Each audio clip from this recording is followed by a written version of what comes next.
bawa di ruangan khusus, ditanya itu apa yang sedang terjadi. Saya diam aja kan. Tapi mereka udah ngomongnya tuh ya memang bahasanya meranah ke agama itu. Ya, gitu. agama itu. Jadi di situ saya diam aja. Saya bilang, sekarang sholat, waktu itu udah nerapkan tuh sholat 5 waktu dan lain sebagainya. Masya Allah. Nah biasanya kami sholat itu di waktu papinya tidak ada di rumah, dengan keadaan pintu pun juga tertutup. Hari itu kami sholat maghrib, pintu kami nggak kunci. Oke. Pintu kami nggak kunci, jadi lagi sholat maghrib baru masuk 2 rakaat, papinya pulang, kami lagi jamaah, saya di depan, 4 anak saya di belakang, mukenahnya ditarik, langsung dibakar di depan. Jadi anak saya tuh bilang, papi, itu punya Cece mau pakai itu gitu kan. Tapi karena papinya udah nggak mau dengar alasan itu lain sebagainya, bukan hanya mukenah anak saya yang dibuang, tapi sejadah saya diraup, dibuang, juga semuanya dibuang. Ternyata dia selama ini memperhatikan saya, Al-Quran kami semua dibuang, dibakar. Begitu. Ternyata bukan hanya barang-barang tadi untuk saya sholat yang dibuang, sayanya juga dibuang ke depan. Allah. Saya dan anak 4 ini dibuang. Jadi Dibuang diusir sama-sama. dari rumah. Diusir hari itu juga. Hari itu juga. Lalu gimana waktu itu? Ya kita kan nggak tahu ya namanya, apalagi kakak seorang wanita kan. Kan kebanyakan kalau orang debat kasus kayak gini nih pasti tak kemana-mana lah pikirannya kan. Apa yang kakak rasakan waktu itu? Yang saya rasakan waktu itu sebenarnya saya butuh pertolongan aja ya. Butuh pertolongan, oke. Butuh pertolongan. Jadi pas dibuang di situ tuh, barang kan udah dibuang semua. Sebenarnya kelihatan sekali ya kalau misalnya dibuang di depan rumah gitu kan, orang lewat-lewat itu kan keluar ke jalan itu kelihatan banget tuh iya. barang kita tuh. Nah di situ sebenarnya saya butuh pertolongan gitu, butuh perhatian gitu kan. Ya. Tapi Allah tuh baik, Allah tidak memberikan perhatian itu dari orang-orang yang lewat. Tapi Allah membiarkan orang itu seperti tidak melihat kejadian itu semua. Jadi di situ saya sedih sekali karena kenapa? Kok nggak ada ya orang yang peduli sama saya gitu? Kok nggak ada ya orang yang peduli sama saya gitu? Jadi di situ sebelum kita diusir di luar sebenarnya sempat ada, mohon maaf ya, pemukulan dan lain sebagainya. Oke. Gitu. Siap. Jadi dipukul pakai meja dan lain sebagainya. Cuma saya bilang sama, kan saya ada asisten rumah tangga. Ya. Saya bilang sama asisten rumah tangga saya, anak-anak bawa dulu ke dalam, amankan, pastikan mereka tidak melihat kejadian ini apapun itu yang terjadi, kalian nggak usah keluar. Ya. Saya bilang gitu.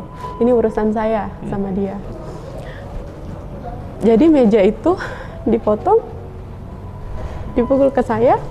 Jadi saya hanya diam aja gitu, karena kan saya yang salah ya. Ya. Tapi kalau dulu saya tidak berpikir saya salah, saya betul. Ya karena memang lagi dahsyatnya hidayah ya. Iya gitu. betul. Jadi sekarang ini baru saya sadar, oh saya yang salah. Tapi saya nggak berani ngelawan gitu kan. Ya udah saya diam aja. Karena kalau misalnya saya ada perlawanan pasti akan lebih parah lagi. Gitu. Nah akhirnya tuh udah capek kan, mungkin kan dia. Jadi dibuang. Sayanya yang diusir. Udah kamu pulang aja. Jadi saya nangis-nangis telepon bapak.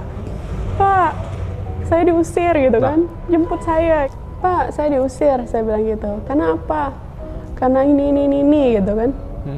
Ya udah, bapak saya nggak nanya apa-apa, langsung adik saya disuruh jemput saya. Kita pulang semuanya, pulang ke rumah. Saya kira bapak saya baik, Ya. tapi ternyata memang baik, memang baik sekali. Sampai di sana itu pulang, diam kan bapak tuh. Ini semua pasti salah kau, gitu kan?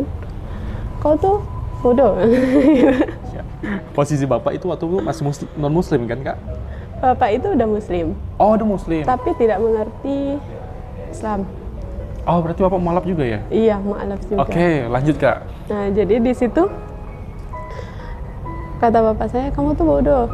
Apalagi dengan saya pulang, keadaannya saya tidak bawa apa-apa. Setidaknya kamu bawa mobil 1, uang nggak ada, ini nggak ada, apa-apa nggak ada. Nanti kamu makan macam mana? Saya tak pikirkan kau, kalau mau mati silakan. Saya cuma mikirkan anak kau aja, mau makan apa. Sakit dong hati saya.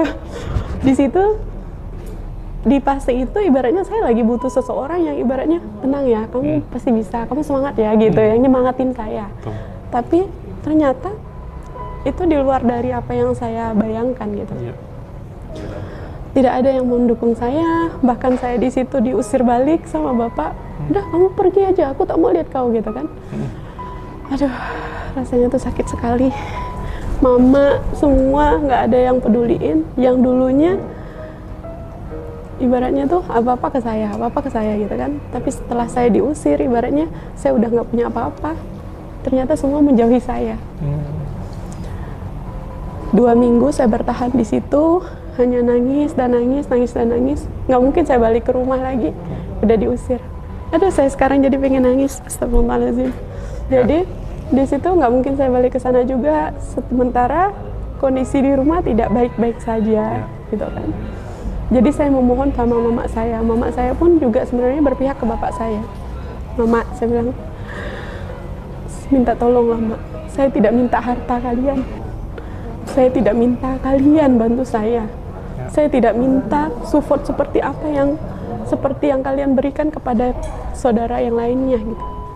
Saya hanya minta doa dari mama. Saya minta hanya support mama. Saya bilang gitu. Hanya minta restu mama. Mak, saya pilih Islam ini karena kalian. Saya ingin kita sama-sama nanti berkumpul di surga. Saya bilang gitu. Jadi tolong ridhoi saya, doakan saya, berikan semangat untuk saya. Saya tidak minta harta. Sebenarnya gitu. Biar yang lain semuanya nggak mendukung saya, tapi tolong emak dukung saya. Walaupun hanya emak yang dukung saya yakin saya pasti masih mampu untuk berdiri, saya bilang. Jadi mama tuh diam aja. Lama-lama mama bilang gini, aku nih bisa apa? Aku doakan kau lah, mudah-mudahan Allah mudahkan. Kau balik aja lagi ke Pontianak, dia bilang gitu kan. Jadi dengan ridho dari mama nih, restu dari mama, bismillah, saya balik ke Pontianak. Di situ saya ngekos, kosannya kecil.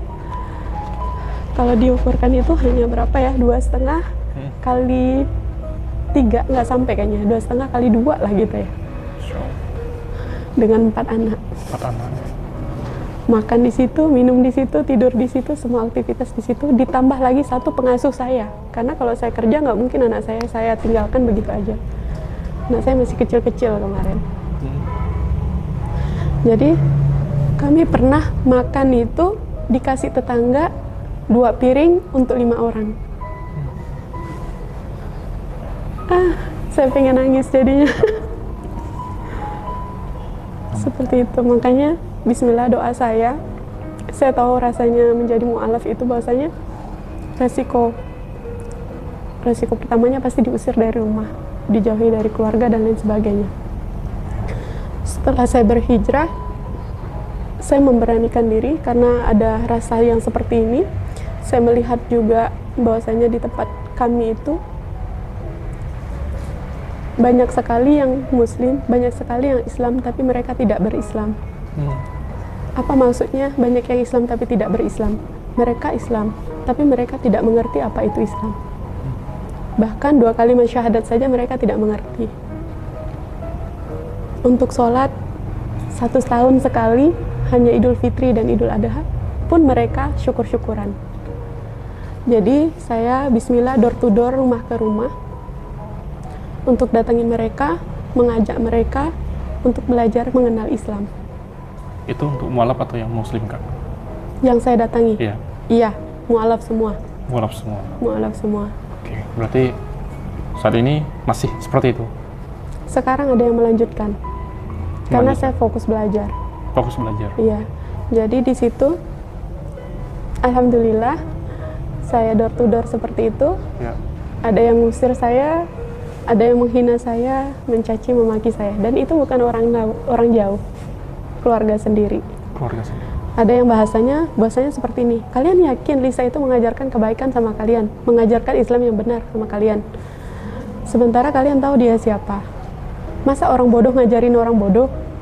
Bahasanya seperti itu. Nah, jadi di situ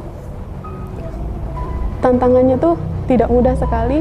Yang dulu juga bapak saya itu sangat menentang saya untuk memeluk Islam gitu kan, membela Islam, karena demi Islam ini saya meninggalkan semuanya. Saya rela untuk berpisah dengan papanya anak-anak. saya meninggalkan semua, apapun itu, saya tidak membawa apa-apa karena kata papanya anak-anak, kamu boleh pergi memeluk Islam, pergi saja, tapi tidak boleh bawa satu benda pun. Kalau mau bawa anak-anak silahkan. Jadi saya nggak bawa apa-apa, hanya bawa anak. Jadi harta saya tuh anak-anak. Siap. Berarti komunikasi udah nggak jalan gitu? Kalau untuk saat ini ada masih Masih ada? terkadang. Iya, memang harus dijaga karena ada anak-anak juga kan? Karena anak-anak. Jadi, tapi demi anak-anak, kalau misalnya anak-anak mau ketemu, kan anak-anak belum bisa bawa kendaraan sendiri. Saya harus mengorbankan perasaan saya. Oke. Berarti kakak langsung yang mengantarkan? Betul. Siap. Karena saya tetap harus mengawasi anak-anak agar bahasa-bahasa yang dikeluarkan itu tetap terjaga untuk anak-anak. Oke, yang tidak baik boleh saya dengar, tapi untuk anak-anak mereka masih tidak tahu apa-apa. Yang salah kalau mau disalahkan itu saya. Gitu. Nah, jadi di situ alhamdulillah kita yang telah di waktu mau buka TPA, kan saya langsung buka TPA ya kemarin. Oh, udah buka TPA berarti? Alhamdulillah. Di mana, Kak? Di Toho. Di Toho? Oke, di Toho. Itu udah berapa lama, Kak? Dari tahun 2021 kemarin. Oke, berarti udah lama juga ya? Pas saya mulai hijrah. Berarti pas hijrah Langsung kepikiran bergerak. gitu ya? Langsung bergerak. Oke, siap. Gitu. Sekarang di Pontianak ngekos kan? Ngekos. Berarti di sana nggak jalan lagi? Di sana ada yang lain melanjutkan. Ada yang lain melanjutkan? Posisi kakak udah mengajarkan atau? Posisi saya kemarin hanya menggerakkan, jadi mengajak orang untuk bergerak, mengajak orang untuk ibaratnya menuju kebaikan. Saya menjanjikan surga sama mereka, menjanjikan pahala dengan mereka. Siap. Saya bilang kalau untuk bayar uang kalian, gaji kalian itu nggak bisa. Saya nggak punya, saya bilang gitu.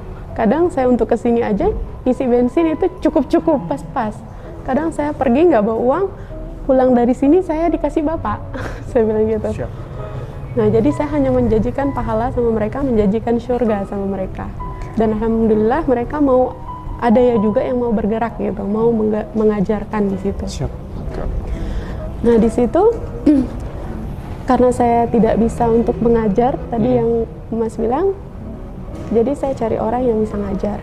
Apa tujuan utama kakak? Kenapa pengen gitu meninggalkan yang udah nyaman nih tadi? Masuk Islam langsung dapat kesulitan, itu kan suatu pengorbanan yang luar biasa ya. Nah, apa sebenarnya tujuan untuk melakukan itu semua? Pertama kan tadi kita ingin mendapatkan ketenangan hati, kenikmatan iman. Untuk tujuan kita mendapatkan surga, saya rasa hampir semua orang pun itu. Ya. Termasuk, mohon maaf, yang non pun juga tujuannya itu. Siap, betul.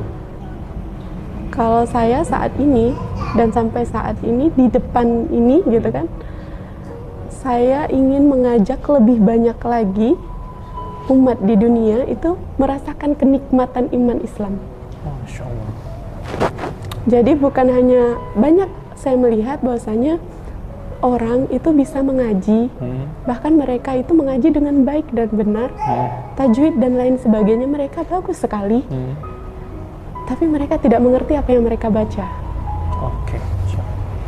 Jadi seperti tadi yang saya katakan bahwasanya banyak mereka itu sudah Islam tapi tidak berislam. Mereka syar'i tapi tidak bersyar'i. Ya. Apa maksudnya gitu kan? Udah Islam tapi mereka tidak mengenal apa kenikmatan Islam itu. Udah bersyar'i, berpakaian tertutup dan lain sebagainya, tapi mereka tidak menjalankan syariat Islamnya. Mohon maaf, tadi yang makannya masih apa aja boleh dimakan gitu kan, yang masih sembarang, tidak memperdulikan halal atau tidak halalnya. Terus mohon maaf lagi bagi yang wanita sudah bersyar'i tapi masih membicarakan saudara sendiri, seperti itu. Masih banyak lagi yang saya lihat bahwasanya mereka bersyar'i tapi tidak, mereka syar'i tapi tidak bersyar'i. Nah, itu tujuannya. Saya ingin mengajak lebih banyak orang bahwasanya kalau udah berislam, rasakan kenikmatan Islam itu. Kalau sudah syar'i, bagaimana caranya supaya bersyar'i gitu. Jadi kamu sangat beruntung, kamu orang pilihan, kamu terpilih, ada Roh Kudus yang memasuki kamu, dia bilang gitu. Nah, jadi di situ saya dibawa di ruangan khusus, ditanya itu apa yang sedang terjadi. Saya diam aja kan. Tapi mereka udah ngomongnya tuh ya memang bahasanya meranah ke agama itu. Iya, gitu kan. agama itu. Ya. Jadi di situ saya diam aja. Saya bilang, sekarang kamu udah tahu kan Tuhan yang mana yang benar-benar baik? Iya, saya tahu. Saya bilang. Apa? Allah. Iya, memang dia bilang gitu. Kamu tentunya tahu bahwasanya agama kita ini gitu kan. Jadi, iya benar, Islam. Saya bilang gitu. Kamu ngomong apa? Dia bilang.